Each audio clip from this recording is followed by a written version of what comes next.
Hello everyone, welcome to my channel. I'm Sham, Villaflores. Watch, listen, learn. Don't forget to hit subscribe button. Turo ko kung paano mag-upload ng SRT file sa inyong YouTube video.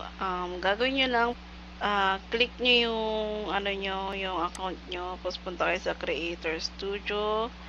Kapag na-click nyo yung Creator Studio, ito yan. Ito yan, yung nasa Creator Studio na kasi ako eh. Yun, piliin nyo yung video. Click mo lang yung, i-edit mo na video. Nalalagyan mo ng subtitle. And then, punta ka sa subtitles sa bandang dulo. Ayan. Sa bandang dulo, ayan yung subtitle. Tapos, click mo to, add new subtitles. Tapos, English, kasi English naman yung translate ko, kaya English.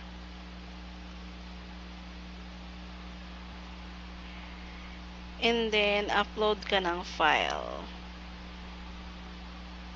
Kasi file naman yung i-upload natin. Ready-made na siya, kaya upload a file. Ito naman yung transcribe and auto-sync. Pag English, kaya niyang i-transcribe yung video mo.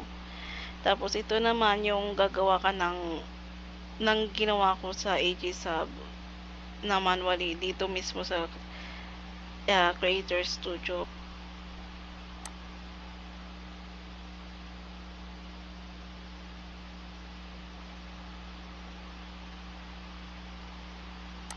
Upload a file.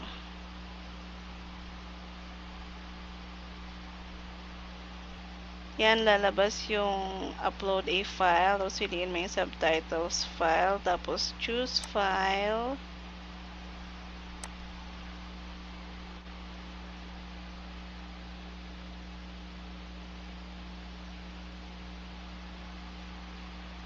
Natin.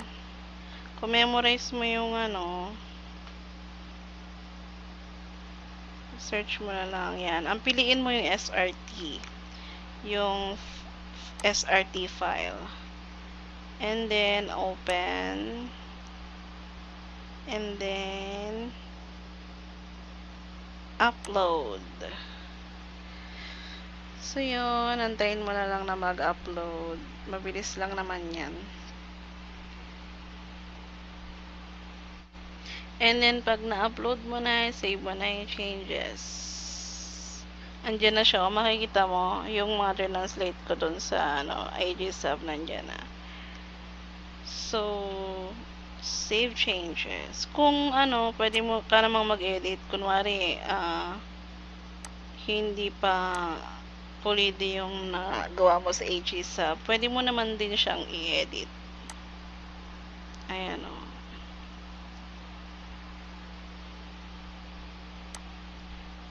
So, save muna natin.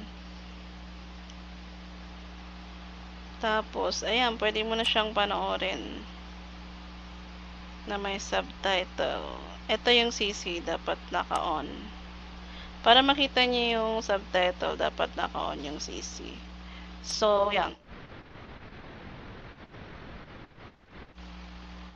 Medyo mababa yung quality niya kasi binabaan ko talaga sa 144. Ayan, nakikita nyo na yung ko.